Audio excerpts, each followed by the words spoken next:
I saw the guy had people all nervous at the end of the bar, yelling at people and stuff. So I told the bartender, I said, "Get the guy a glass of milk on me, will you?"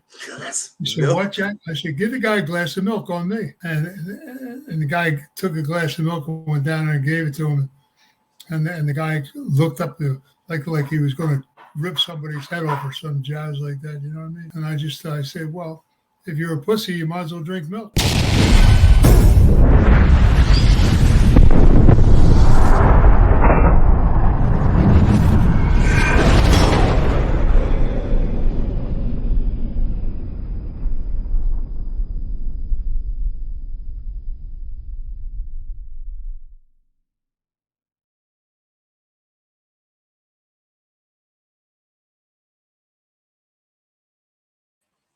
Welcome to this episode of Chattin with Staxx. I'm your host, Bill Staxx, and today I got Jack O'Halloran. What's up, Jack? You got it all, my friend. How are you? I'm doing great. Things are moving in a really good direction. Well, I'm doing the best I can, whatever they let me get away with. Same here.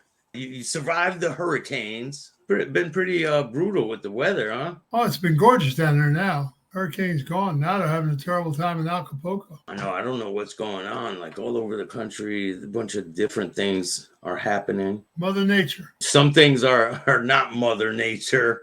I guess there's no avoiding that type of stuff, huh? Very sad what's going on in Israel and stuff.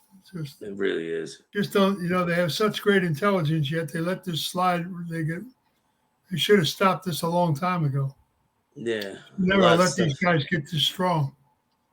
Why do they keep letting people into our country? I don't understand. Our country, they're now afraid that there's cells over here. They've been catching like 300 and some people that are on the terrorist list for the FBI coming across the border down south. They got to do something about that because they sure will do. No worries about that.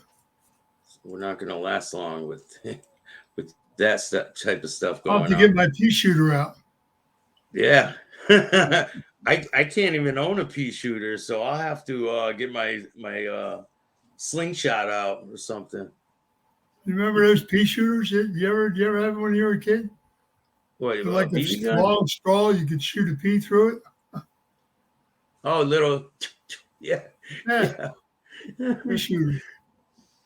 So today, a lot of people love the interviews we do, and matter of fact, there's one premiering tonight. It's part 3 of one of our interviews. And I figured I would surprise them with a sneak interview, like in between, Okay. So what I want to talk about today is when you were boxing, right? When you were on your come-up career into your boxing career, was there any times that you had to go collect money for people? Because I know that was a big thing, right? Collect money from people? Yeah, they're like, have the boxer do it. Go collect the money from the big guy. Go ahead. I was very much involved in the unions in those days. I mean, in fact, the Rocky movie, I was the gangster fighter. He picked my brain when he came. We did Farewell, My Lovely. He never spent any time in Philadelphia. And I told him about my relationship with Hoffa, and every day we picked my brain about the waterfront and all the things that we used to do down there. And Can you explain what's some of the things you would do down at the waterfront? Well, breaking up strikes and stuff like that, making sure everybody paid attention to what they're supposed to do. Did they press on them to vote a certain way? Is that like what it was? Putting influence towards people? He used to catch, everybody tried to have some kind of a gimmick on the waterfront off of the boats and stuff, and who was taking product and stuff like that. And so the Teamsters, got involved and put an end to all that. So there wouldn't be any strikes or anything. Anything related to, just kept order. It's like, keeping law and order, Was there times when we did that with the iron workers? We did it with the Teamsters, the iron workers, all the unions. Bartenders, we controlled the bartender waiter union from Philadelphia to Atlantic City. Did you have to break? Did you ever catch thieves? Like, were they saying, "Hey, people are keep hitting these certain docks"? Would you have to go down there and stop it? Yeah. Yeah. So, what would be the plan? You just grab a bunch of guys and go down there? Well, myself and a couple of people. We didn't need a bunch. We didn't need an army. Yeah, I mean, Handy kid when I was young. tell the people how tall you are, and because people probably don't get a grasp of how tall you really Well, are. 6'6". Then I was 6'6", and I was weighing about 240. I was in fight condition because I was training all the time. And people know you. When you're around things, you're doing things, and people know who you are. When they see you coming, they start sweating bullets, and they know they're going to get caught. That's the foolishness of people that do stupid things, and they know they're going to get jammed up doing it. And some people trying to create a problem so they could create a strike or some shit like that. So you went down and put a halt to it before it got started. Is there any people that come to mind that you remember where they were trying to push back to start strikes and things? Well, you had different, you always have different breakers of trying to break the union up and stuff, and trying to infiltrate the union and trying to, backdoor it. So, you just put a stop to it. It's just become like a daily habit. You go around, it's like policing your area. You know what I mean? Yeah. When you see a problem starting, you try to catch it before it gets too infested. So did you know Bert? Like in the bartender and waiters union, when we control all the clubs and all the bars, and they had to show them how to stop people from robbing them and stealing them, and bringing in the bartenders that bring their own bottles in and stuff like that. And but still, you would still have problems, right? You would still have problems where you would have to. They'd be like, call you up and say, "Hey, we got this guy coming and pressing on our club. They're asking us for money, but we're with you guys. So your job is to go confront the people and be like, listen, don't mess with them," right? I'll tell you a funny story. I was in Long Beach one time, and there was a guy. I was down in Long Beach, and it was the waterfront down there. And there was a great bar that everybody hung out in. And there's always a bully somewhere. There was a guy who was shaking people down and all that stuff. And a friend of mine said, "Would you please go up and sort this out?" So I walked into the bar, and I saw the guy had people all nervous at the end of the bar, yelling at people and stuff. So I told the bartender, I said, "Get the guy a glass of milk on me, will you?" He said, milk? "What, Jack?" I said, "Give the guy a glass of milk on me." And the guy took a glass of milk and went down there and gave it to him. And the guy looked up like he was going to rip somebody's head off or some jazz like that. You know what I mean? And I said, "Well, if you're a pussy, you might as well drink milk." And he started some bullshit and stuff like that. And so I just said, "You know what, kid? Have a nice day." And when I left, the bartender said to him, "You just made the worst mistake of your life, because he's going to be waiting for you." And we visited him before he got home. Was he drinking out of the bowl after that? Well, he was in the hospital for 6 months. I believe it. I mean, sometimes you just got to be, taking care of business, because people like to shake people down, lending the money and then try to loan shark them and stuff like that. And when they had no business doing it. And when you have a territory, you're supposed to maintain the proper. So, but what do you do with the people who keep running their mouth after they get taken care of like that? Because that always happens, right? They don't run their mouth anymore. Yeah, after the first time, it's no more, right? Trust me, they don't run their mouth anymore. Yeah. Or they find another state to go to. Yeah, to hide out. Times are changing, man. So we had, you had a relationship with the law, And rather than them have to get involved in all that stuff, we took care of business ourselves. And they appreciate it because what are they going to do? Come out and try and lock somebody up, and it's all goes through the garbage syndrome. So it was easier for us to straighten the deal out. You were in the Philadelphia area quite a bit, right? In your earlier years? I was raised there. Yeah. Yeah. So do you know about Joey Merlino having a podcast now? Joey's a trip. Yeah. He's got a podcast. He's doing his thing out on YouTube. What do you think of that? I mean, Sammy Gravano's got a podcast. They're all doing it. Sammy Gravano is a serious guy. Joey Merlino is a young kid that came up and there was nobody there. So, he's a nice kid, but. Yeah, but he never cooperated, and Sammy Gravano did. So there's pretty big. But you got to understand something. Sammy Gravano was in New Jersey, taking care of his own business. He had a horse farm. He took care of all of his business from Jersey. He never wanted to be involved with John. He didn't like John. Nobody did. Sammy was a straightforward, took care of business, a good guy. I like Sammy a lot. And Gambino forced him to team up with John. And then they killed Castellano, and the cops grabbed Sammy and they started pushing him. And Sammy told him to go to hell, boom, boom, boom. And then they said something to him that the only person that knew it was John. So John ratted on him first. You think they so? Said something that Sammy did, and the only person that knew he did it was John Gotti.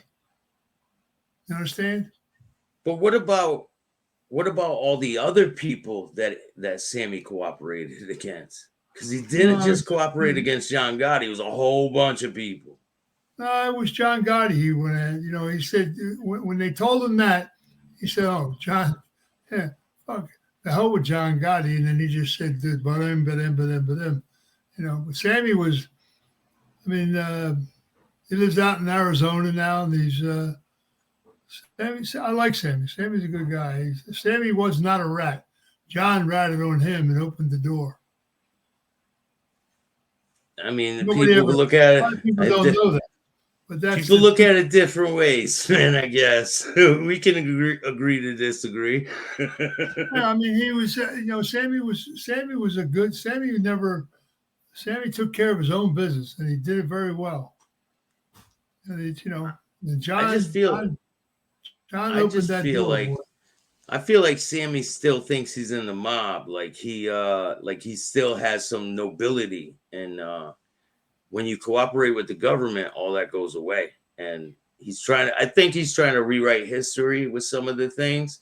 He's making up all these crazy stories. They do podcasts, these guys, and they tell, he's not the only one. There's piles of them. A dozen of them that I know that one kid, what's his name? Goddamn. His father was the oldest guy in prison. He was 102. Oh, Michael Francis. Michael Francise's got a podcast, talks a lot. And Michael, he was a rat. Michael Francese was a rat. And then he turned religious. People say that too. He was. There was no two ways about it. He was. What about John Gotti Jr.? What do you think of him? Please, John, he's a poor excuse for a human being.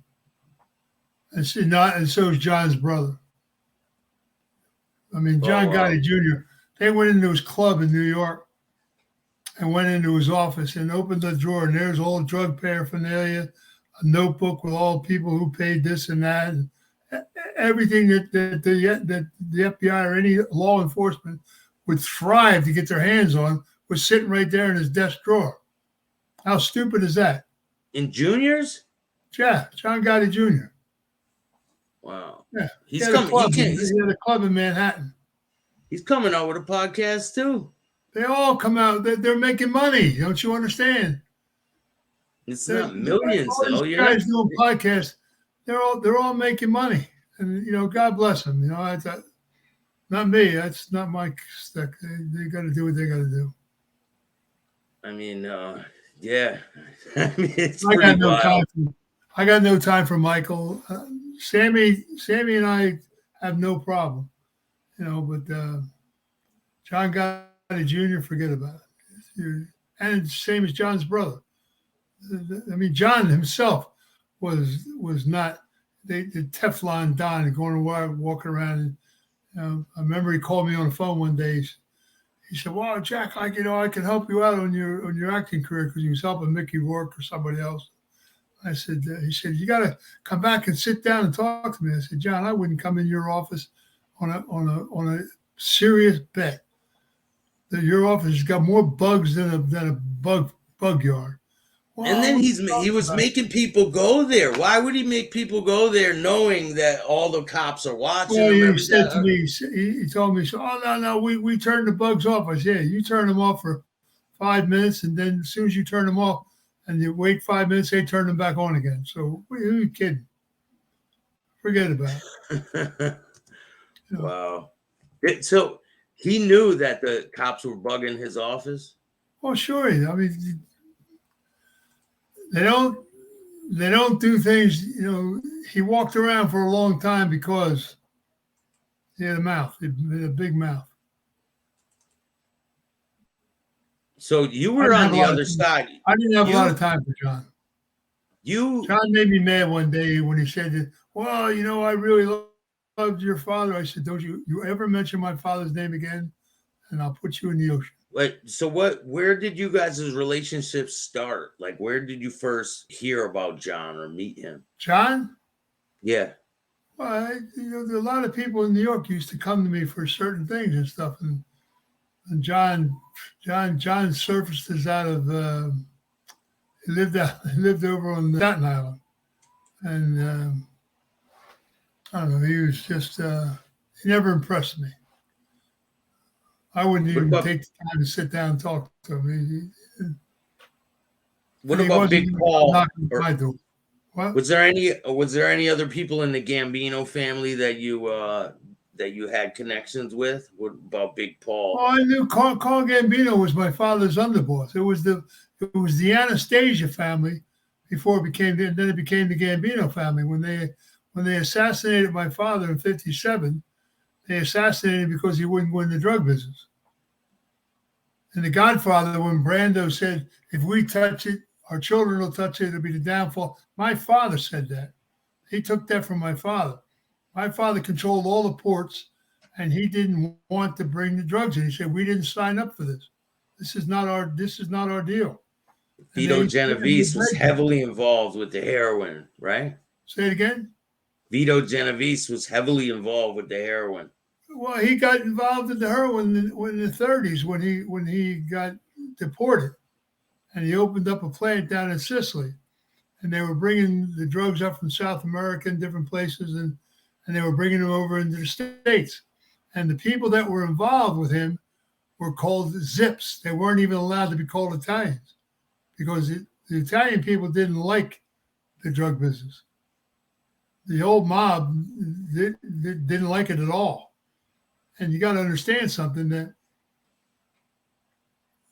the government, there was an understanding with the government. Frank Costello had the greatest political book of anybody. And Frank sat everybody down at the commission and said, "Listen, they don't bother us with loan shark and all those things we do, gambling and all that stuff. They don't bother us. We had a great relationship. They just will not tolerate us getting involved in drugs because the government was involved with drugs. George Bush was partners with Noriega. Yeah, they were putting a lot of cocaine on the streets You back in know, the you got day. to understand. There were 4 banks in New York that lent a lot of money to South America for so-called agricultural loans. And they weren't. They were procuring the drug business. And all those banks flourished with money. And, nobody ever batted an eye, and it's just, it's a filthy business.